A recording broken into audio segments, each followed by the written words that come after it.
Yeah, but why? Like you got to go back to the beginning. But yeah, put the speed regular. I don't know why they started you in the middle. Outrage over survival. Yeah, I've got some inside. it's still sounding weird. Like you can hear it, man. No, I can't at all. That's what I'm trying to figure out. Yeah, unshare your screen and then All right. yeah.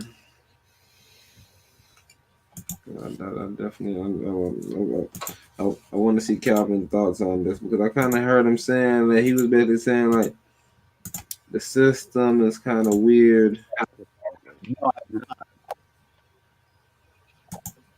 Yeah, I don't know what's going on. Oh, so you hear it sounding weird too? I can't hear it still.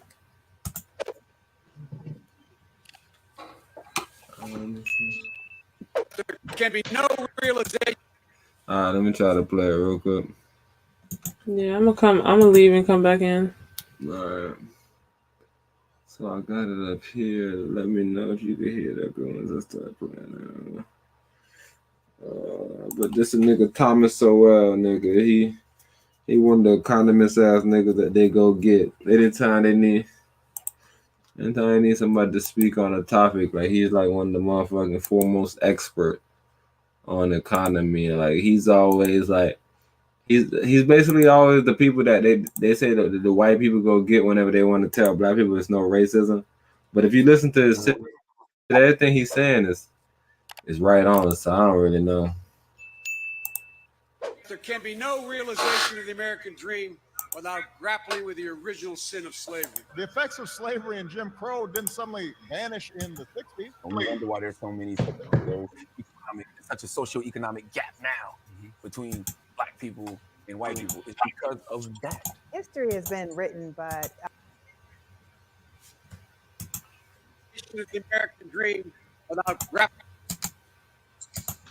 with the original sin of slavery. Next swipe. I had the freaking thing muted. All right. You ready? Yeah.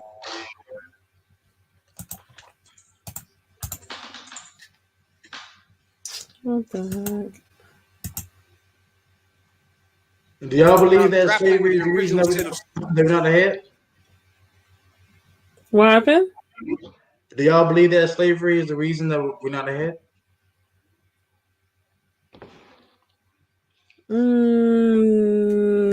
I wouldn't say slavery more so than the fact that it's just privilege. But we can't say it's slavery because there are black people that are ahead. Right. And we're going to argue that every black person was in slavery at one point in time or another. So yeah, I think it's more so privileges and just getting like other races having like one step ahead or 1 foot ahead even when Calvin was saying that politics don't work for us. Matter of fact, I think he about to explain something here. Just run it real quick before I even. The effects of slavery and Jim Crow didn't suddenly vanish in the 60s. And we wonder why there's so many there's such a socioeconomic gap now between black people and white people. It's because of that. History has been written, but it's been written to tell us a certain story. And the 1619 Project is trying to reframe that story. And it's really about the ongoing legacy of slavery. Liberals have wreaked more havoc on blacks than the supposed legacy of slavery they talk about. Yeah. You don't mean that hyperbolically. No, I do not. They've made it difficult to get jobs, to get started in the job market. Minimum wage law would be one of those things, but only one. The terrible schooling would be a major factor. That if you're going to turn out kids who are 40% functionally illiterate upon graduation from high school, then you're going to have very serious problems in the job market. They're doing many things to make it much tougher for the person at the bottom to get started. And they're also making it less necessary to get started by having various subsidy programs, food stamps, welfare, and so on, which reduce the difference between working and not working. Centuries of slavery and generations of Jim Crow did not destroy the black family. But one generation of the welfare state did. In 1960, which would be almost 100 years after the end of slavery, 22% of black kids grew up in homes with only one parent. 30 years later, after the liberal welfare state, that number had more than tripled